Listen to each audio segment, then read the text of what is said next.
ஆன்மீக நண்பர்கள் அனைவருக்கும் என்னுடைய அன்பான வணக்கங்கள். தை மாத ராசி பலன். தை பிறந்தால் வழி பிறக்கும் என்பது புகழ்பெற்ற பழமொழியாகும். இந்த பழமொழிக்கேற்ப தை மாதம் பிறக்கும் போது சில ராசிக்காரர்களுக்கு அதிர்ஷ்டம் கொட்டப் போகிறது. உழவு தொழிலுக்கு மரியாதை செலுத்தும் உழவர் திருநாள் தை மாதத்தின் முதல் நாள். அமாவாசை நாட்களில் பித்ருக்கள் பூஜையை முறையாக செய்து குடும்பத்தில் குழப்பம், சண்டை, வியாதி, வம்ச விருத்தியின்மை போன்றவை ஏற்படும். உலகில் உயிர்கள் பிறக்க காரணமாக இருப்பது சூரிய ஒளி என்பதால் இந்தியாவில் பெரும்பாலான விரதங்கள், பண்டிகைகள், விசேஷங்கள் சூரியனின் மையமாக வைத்து கொண்டாடப்படுகிறது. அதாவது சூரிய பகவான் தனுசு ராசியிலிருந்து மகர ராசிக்கு பயிற்சியாகக்கூடிய மகர சங்கராந்தி ஜனவரி 15ஆம் தேதி, அதாவது தை மாதம் தொடங்க உள்ளது. சூரியனின் ராசி மாற்றத்தால் சிறப்பான பலன்களை பெறக்கூடிய ராசிகள் அல்லது ராசிக்காரர்கள் யார் என்பதை இங்கு பார்ப்போம். சூரிய பகவான் தன்னுடைய மகனான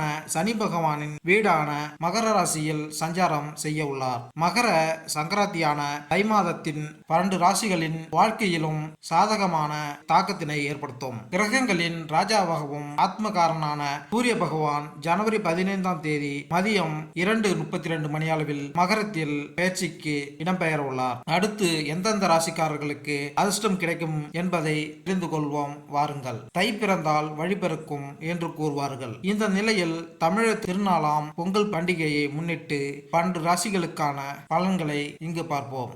ரிஷபராசி. எனது அன்பான ரிஷபராசி அன்பர்களே, உங்களுடைய ராசிக்கு தை மாதம் மிக சிறந்த மாதமாகத்தான் அமைய போகிறது. இந்த மாதத்தில் குரு பகவான் 12ஆம் வீட்டிலும், ராகு பகவான் 11ஆம் வீட்டிலும், சூரிய பகவான் 9ஆம் வீட்டிலும் அமர்கிறார்கள். உங்களுக்கு இந்த மாதம் சற்று ஏற்ற இறக்கமான மாதமாக இருந்தாலும் கூட வீடு, மனை போன்ற காரியங்களில் நல்ல முன்னேற்றமான பலன்களை பெறுவீர்கள். குறிப்பாக நீண்ட நாட்களாக தொழில் ரீதியாக நஷ்டத்தை சந்தித்து வந்த நீங்கள் தற்போது லாபத்தை அடைய போகிறீர்கள். 4ஆம் அதிபதி 9ஆம் வீட்டில் அமரும் சமயத்தில் புதிதாக இடம், மனை போன்றவை லாபகரமாக அமையும். ரிஷபராசிக்காரர்களுக்கு என்ன வீட்டில் ரிஷபராசிக்கு வீட்டில் கேது பகவான் அமர்ந்து நல்ல ஞானத்தையும் அறிவையும் கொண்டு வந்து சேர்க்க போகிறார். சூரிய பகவான் ரிஷபராசிக்கு 4ஆம் வீடு அதிபதி ஆவார்.